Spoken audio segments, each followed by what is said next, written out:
Mount Oyama. Okay, arigatou gozaimasu. Konnichiwa. बाटो क्या खतरा छ कि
hello good morning guys on the way mount ओयामामा गइरहेको छु हैन अहिले चाहिँ म 36 किलोमिटर साइक्लिङ हिँड्नको लागि हिँडेको थिएँ भने अहिले चाहिँ म 18 किलोमिटर क्रस गरेको छु बाँकी छ 18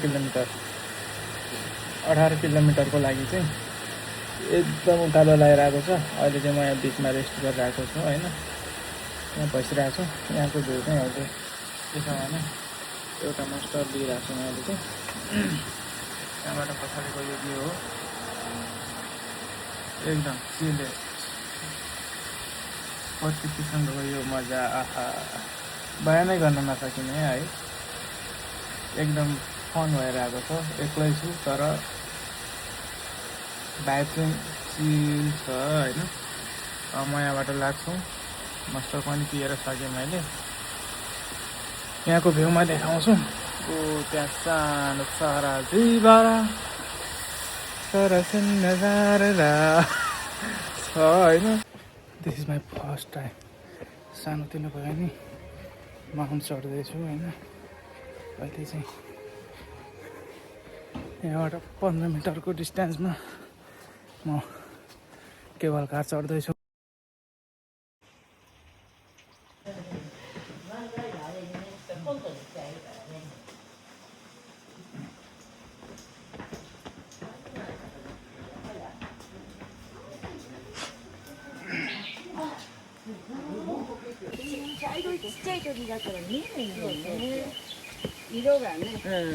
konnichiwa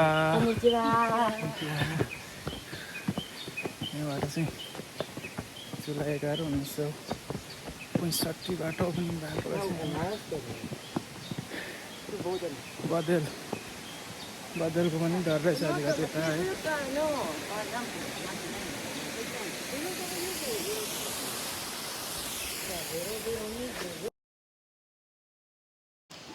यो ओयामा केबल कार अब यहाँबाट म सर्छु है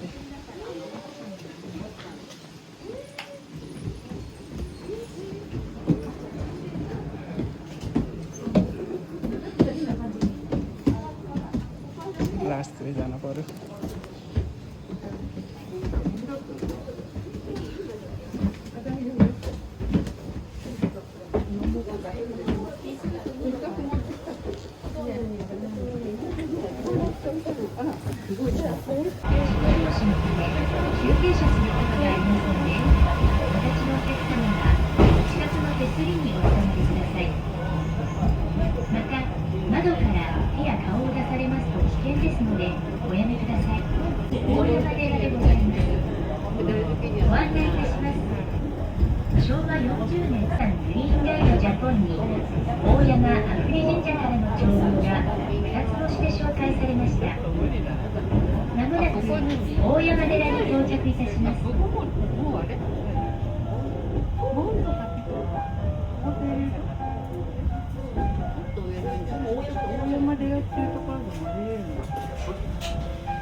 अब चाहिँ मलाई के यस्तो उकालो छ होइन, ठाडै उकालो छ क्या यहाँबाट। त्यहाँबाट चाहिँ माउन्ट ओयामाको टप अफ भ्यूमा गइरहेको छु। ठाडै उकालो छ क्या यहाँ, ठाडै उकालो भएर जान्छु म चाहिँ। हो कि होइन, अन्धाधुन्दै आइरहेको छु म चाहिँ। त्यो चाहिँ रहँदैन यार, एक्लै छु तै पनि। एउटा लौरो चाहिँ बोकेर जाउँ जस्तो लाग्यो मलाई होइन। ल एउटा लौरो चाहिँ बोक्छु मैले, किनकि जङ्गली जनावरको डर पनि हुनसक्छ होइन। त्यही भएर एउटा लौरो चाहिँ बोकेँ। 40 किलोमिटरमा चाहिँ कति किलोमिटर भनेपछि मैले 35 किलोमिटर त साइकलै चलाएँ होला यार। जस्ट 2 घन्टा एक्रसमा, 2 घन्टामा साइकल चलाएँ। त्यहाँबाट केबल कारमा आएँ। केबल कारमा चाहिँ 1200 रुपियाँ लाग्यो मलाई। 10 मिनटको 1200 आवत जावतको हो त्यो चाहिँ। खानागावा केनको आइकावा नाकाचुबाट आएँ। यहाँ त म एक्लै छु त यार, जापानिजहरू कोही आएन, विदेशी पनि म एक्लै होला यहाँ। गाईको कुचे मात्रै सुन्छु उनीहरूको बोलीमा चाहिँ। तर साह्रै सहयोगी चाहिँ हुन्छन्। त्यहाँ बिचमा बाटो देखाउँदा चाहिँ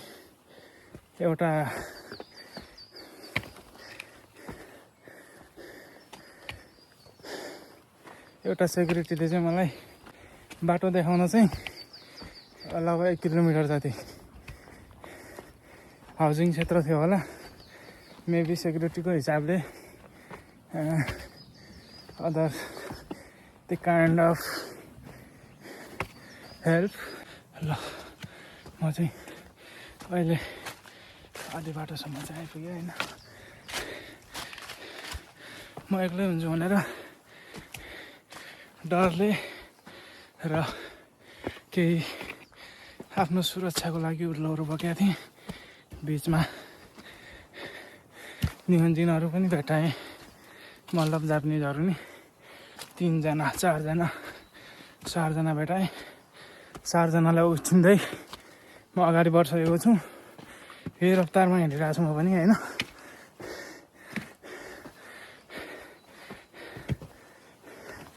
वीर गोर्खाली भन्दा यार कहाँ बिस्तारै हिँड्छ होइन। फेरि रफ्तारमा हिँडिरहेको छु म। लगभग आधी घन्टाको उकालो भयो। अझै कति छ, फर्किँदैछन् आधी मान्छे, 2 जना चाहिँ फर्किँदैछन् होइन। लाग्छ आजको दिन जिन्दगीको एकदम अविस्मरणीय क्षण हुनेछ मेरो। यो अविस्मरणीय क्षण कैद गर्नको लागि मैले सानो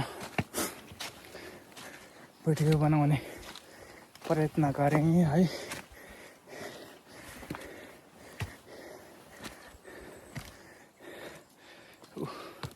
फर्की पनि सक्नुभएछ। यिनीहरू त नजिकैको होला के अरे, गाडीमा आएका होला। कोनिचिवा। ここから何時間かかりますか？ここから1時間ぐらいかかる。1時間ぐらい。結構あるよ。ああ、おお。ベリーハードだぜ。はい。さ、あそこがあんじゃん、なんか数字があれか。ああ。でも、今ここで、3分の1終わった感じ。ああ、本当ですね。あと3倍。はい、OK、ありがとうございます。気をつけてください。はい。अझ यहाँबाट 1 घन्टा लाग्छ अरे यार। आधी घन्टा 45 मिनटमा चलिसकेँ। अझै 1 घन्टा लाग्छ हाइकिङ मलाई। के भन्ने अरू बोल्नै आउँदैन। यति भयो नि बोलेँ धन्न मैले। यति बोली सुन्नु नै तपाईँहरूको सौभाग्य हो मेरो मुखबाट होइन। आमामा कस्तो चट्टान हो यार, यस्तो उकालो छ। म अहिले उक्लिरहेको चाहिँ पसिना पसिना भइसकेँ। मस्टर पिएको थियो तल, मस्टरकै बोतलमा भयो नि पानी ल्याएर आएँ मैले।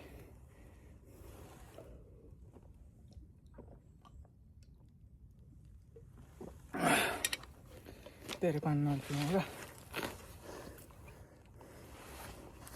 केही विशेष देखियो भने बिचमा भिडियो गर्छु, नभए म अब top of the mountain Mount Oyama पुगेर तपाईँहरू समक्ष त्यो भिडियो देखाउन समर्थ हुनेछु। चढिसकेपछि चाहिँ विश्राम स्थल रहेछ यता चाहिँ। म अहिले विश्राम गर्दिनँ, सिधै टपमा पुग्यो भने मात्रै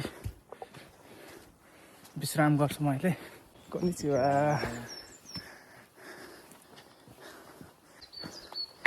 थकाइ चाहिँ लाग्यो है, थकाइ लागे पनि रोकिनेवाला छैन नि मेरा पैतालाहरू अब, किनकि बिच बाटो पुगुन्जेल त एकचोटि फर्क्यौँ कि जस्तो नि लागिरहेको थियो। सो फर्किन्न, राति नै भयो नि आज म चढेरै फर्किन्छु भन्ने विचार गरेँ मैले। र त्यो विचारको कारण म अहिले माउन्ट ओयामाको आधी बाटोमा आइपुगेको छु। बाटो क्या खतरा छ कि हेर्नु न, यस्तो बनाइदिएको छ बिच बिचमा, दामी हाइकिङको लागि त एकदम बबाल ठाउँ रहेछ क्या यो चाहिँ। यत्रो टाढासम्म पनि यार कस्तो व्यवस्थित बनाइदिएको छ बाटोहरू। हाइकिङको लागि चाहिने बाटो त यस्तै नै हो। यतिको बाटो भए त बबाल भइगयो नि। धेरै नजिक आइसकेको छु, अझै मलाई यहाँबाट आधी घन्टा लाग्ने छ है। दुईजना फेरि पनि भेटेँ मैले। यहाँबाट देखिने भ्यू देखाउँछु म तपाईँहरूलाई। तर आज अलिकति बादल लागेको भएर चाहिँ यहाँ जङ्गलले छेकिरहेको छ। अब माथिबाटै देखाउँछु भ्यू चाहिँ। हिँड्नलाई चाहिँ आज मौसम पर्फेक्ट छ, तर दृश्यको लागि चाहिँ अलिकति खराब भयो मौसम। त्यही पनि ठिक छ। ओ हाम्रो नेपालको जस्तै यहाँ पनि यहाँ भगवान मानेर पैसा चलाउने रहेछन्। यसमा म पनि पैसा त चढाउनु पर्यो के अरे।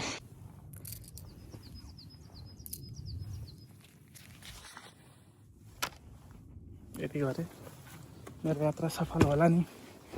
भगवान्लाई भेटी समेत चढाएँ। भगवान् त जसका भए नि साझा हुन् होला नि के अरे होइन, सबैको रक्षा गर्छन् होला। त्यही मान्यताका साथ म मेरो यात्रा अगाडि बढाएँ यहाँबाट।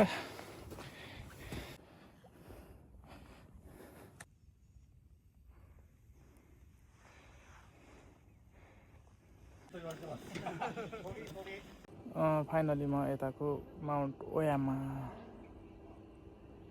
फाइनल पोइन्टसम्म आइपुगेको छु होइन। यहाँको अन्तिम बिन्दु भनेको यो मात्रै रहेछ क्या। यस्तो भ्यू पोइन्ट हेर्ने चाहिँ नरहेछ यता चाहिँ। यहाँबाट हेर्न सकिने भ्यू पोइन्ट बनाएको भए चाहिँ दामी देखिने रहेछ। बनाएको छ, यहाँबाट देखिने भ्यू चाहिँ त्यही हो। आज बादल लाग्यो भएर चाहिँ खासै देखिएको छैन। यति मात्रै हो यार। एक्सपेक्टेसन भर्सेस रियालिटी छुट्टै भयो मौसमको कारण।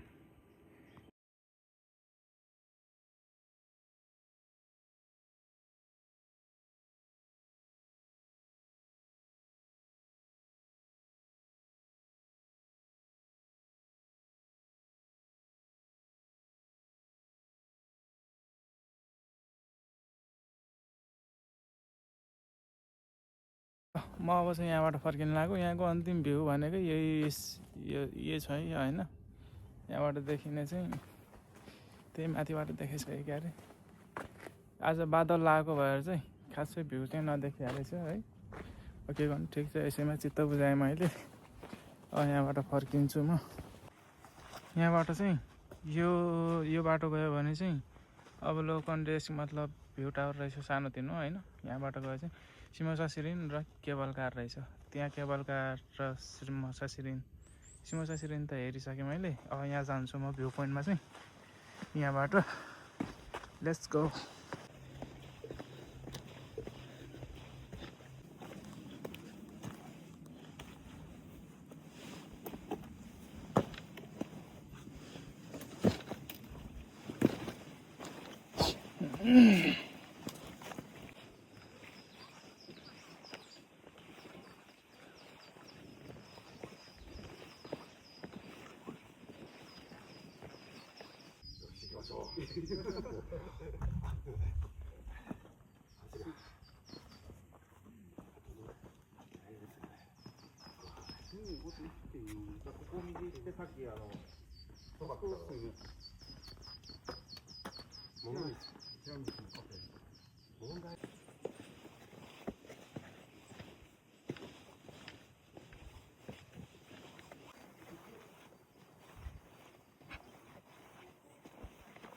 भ्यू पोइन्ट जानको लागि चाहिँ आधी बाटो आइपुगेको छु होला होइन। यस्तो दामी प्लेस छ यो जङ्गल चाहिँ। बुढाबुढी नै आइरहेछन् होइन। उता चिबाको मान्छेहरू नि छ अगाडि एक ग्रुप। यिनीहरूको बिचमा छु म चाहिँ।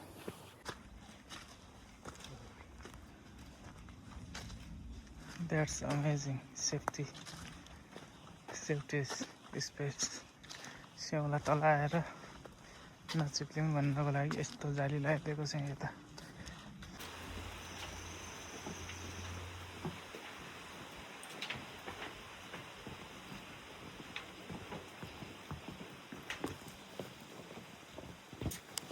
अब चाहिँ म यहाँबाट फर्केँ है। केबल कार स्टेसनमा आइपुगेँ। भ्यू पोइन्टमा जानलाई फेरि 3-4 किलोमिटर लाग्दो रहेछ। त्यहाँबाट केबल कारको टिकट चाहिँ मैले आवत जावतकै काटेको थिएँ। त्यही भएर टाइम पनि बढी लाग्छ, अलिकति थकाइ पनि लागेको छ। सो अब चाहिँ फर्किन लागेको म यहाँबाट। केबल कार पनि रेडी नै छ। お待たせいたしました。16丁分発大山ケーブル駅行き発車いたします。本日は大山ケーブルカーをご利用いただきまして誠にありがとうございます。755年奈良東大寺の鉄道ローベン工場を開発した通称大山の不動産として親しまれています阿久利山大山寺でございます。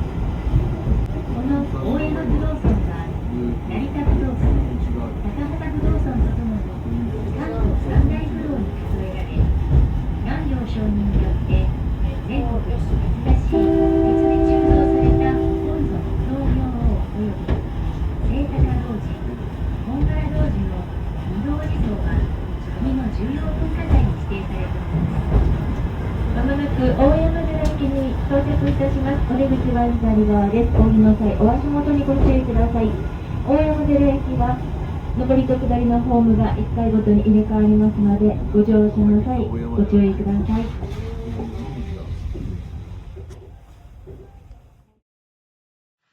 सो गाइज अब म चाहिँ यहाँबाट फर्केँ है।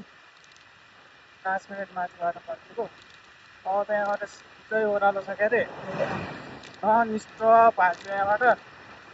त्यसपछि ठाउँमा बसेर खाजा खान्छु। तन्जावुर नेसनल पार्क, ल यो बेस्ट सक्यो नेसनल पार्क हो।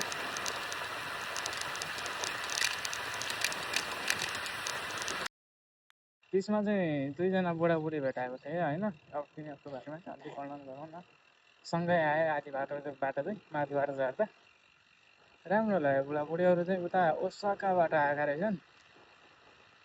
त्यहाँबाट मतलब चढेर चाहिँ टोकियो आए। टोकियोबाट चाहिँ ट्रेन हुँदै बस चढ्दै यहाँसम्म आइपुगेको रहेछ। यहाँ अचम्म आयो। टेस्ट तर पनि मस्त हेरेँ सबै हेऱ्यौँ अलिकति गफ गऱ्यौँ कहाँ हो भनेर यिनीहरूलाई हाम्रो नेपालको माउन्ट एभरेस्टको बारेमा पनि थाहा रहेछ क्या चलेको छौ भन्दै थिएँ चढाएको छैन भने मैले चाहिँ त्यहाँबाट जे होस् नेपाल भनेपछि माउन्ट एभरेस्टको नामले चाहिँ चिने मलाई खुसी लाग्यो त्यो एउटा कुरा सुनेर चाहिँ मलाई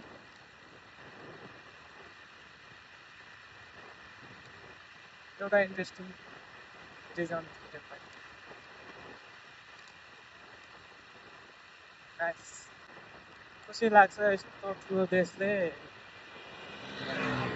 हाम्रो त्यो सानो देशलाई चिन्दाखेरि नि माउन्ट एभरेस्टको नामले चिन्दा खुसी लाग्यो एभरेस्टको यात्रा राम्रो रह्यो आजको समग्रमा थ्याङ्क यू सो मच अन्तिमसम्म हेर्नुभएकोमा है